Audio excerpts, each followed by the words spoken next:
Assalamualaikum murid-murid, selamat sejahtera. Mari kita teruskan pelajaran kita dengan tajuk Emas Borneo. Ikan empurau merupakan ikan asli dari Sarawak, dikenali sebagai Raja Ikan Sarawak ataupun ikan kelah. Ikan ini sukar ditemui dan mempunyai faktor pertumbuhan yang lambat. Ikan empurau mempunyai isi halus, kenyal dan rasa yang unik hasil daripada diet buah-buahan yang jatuh ke dalam sungai. Rasa ikan digambarkan seperti berlemak, sedikit manis dan mempunyai sedikit rasa buah liar seperti engkabang. Seekor ikan dewasa boleh mencecah ribuan ringgit sekilo. Baiklah murid-murid, ini merupakan buah engkabang yang dikenali sebagai buah helikopter kerana bentuknya seperti helikopter. Murid diminta untuk buka buku teks muka surat 144. Mari kita baca bersama-sama Emas Borneo. Zara membaca kisah tentang seorang penternak empurau. Pagi itu, Puan Puri agak sibuk. Seorang pengusaha restoran akan datang mengambil ikan empurau yang telah ditempah beberapa hari yang lepas.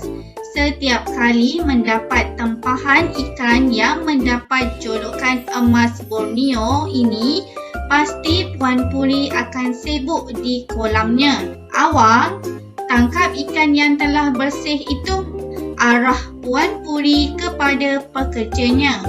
Pekerjanya menangkap ikan di dalam kolam yang paling jernih itu. Puan Puri menyediakan 3 buah kolam. Hal ini dilakukan bagi memastikan kebersihan ikan yang ditempah terjamin. Remy, nanti jangan lupa masukkan buah engkabang ini ke dalam kolam.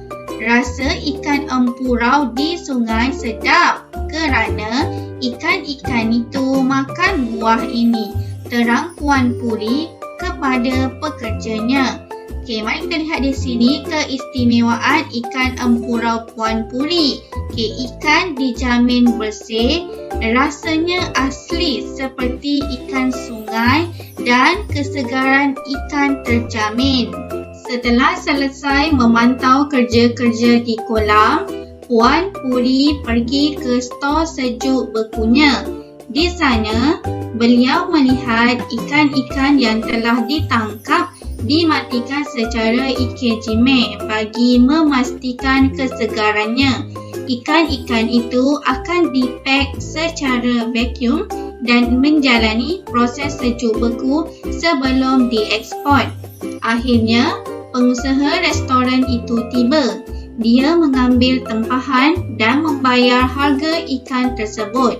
Puan Puri bersyukur dengan rezekinya pada hari itu. Okey, sedikit info mengenai ikejime. Dia merupakan proses mematikan ikan untuk mengekalkan kesegaran isinya.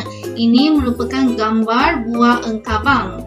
Sekarang mari kita bincangkan untuk melengkapkan peta grafik mengenai ikan empurau Puan Puri. Baiklah, yang pertama dia telah berikan jawapan bersih dengan cara menyediakan 3 buah kolam. Okey, ini boleh lihat di dalam perenggan yang ini. Okey, ikan yang telah bersih itu dengan cara menyediakan 3 buah kolam. Kenapa? Bagi memastikan kebersihan ikan. Okey, jadi jawapan yang atas ni bersih dengan cara dia kena menyediakan 3 buah kolam. Sekarang kita nak lihat jawapan yang kedua. Okey, jawapan yang kedua berada di perenggan yang di bawah ini. Okey, jangan lupa masukkan buah engkabang. Rasa ikan empurau di sungai sedap. Okey, jadi jawapan dia iaitu sedap dengan cara dia masukkan buah engkabang. Okay, mari kita lihat jawapan dia. Sedap, jadi nak dapatkan ikan yang sedap macam mana? Dengan cara masukkan buah engkabang ke dalam kolam. Kita tengok jawapan yang ketiga. Okay, jawapan yang ketiga berada di bahagian ini. Okay, ikan itu ditangkap dimatikan secara ikejime bagi memastikan kesegarannya. dia nak ikan tu segar dengan cara yang macam mana?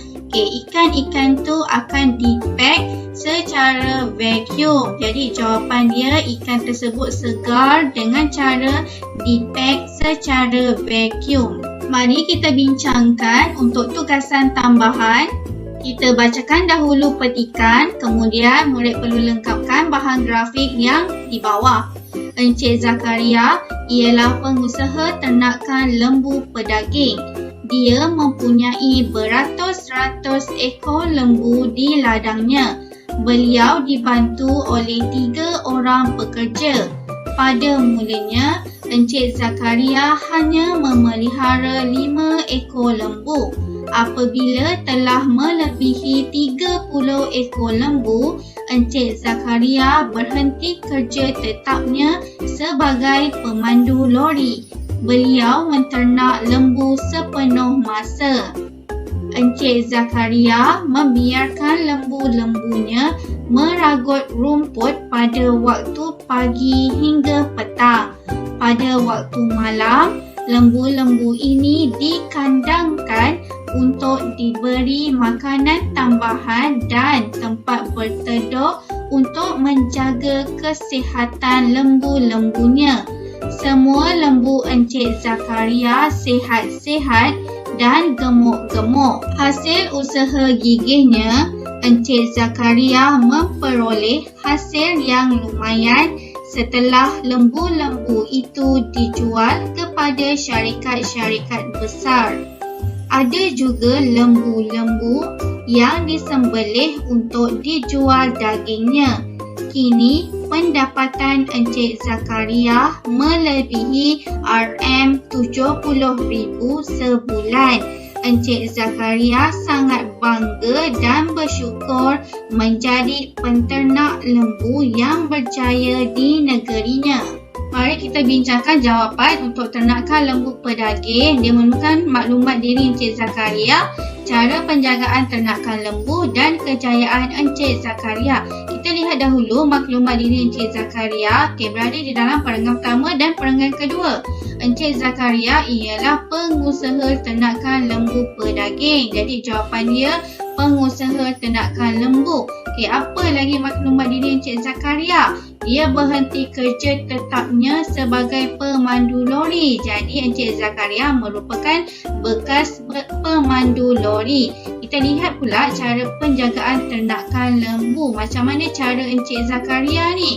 Encik Zakaria membiarkan lembu-lembunya meragut rumput pada waktu pagi hingga petang.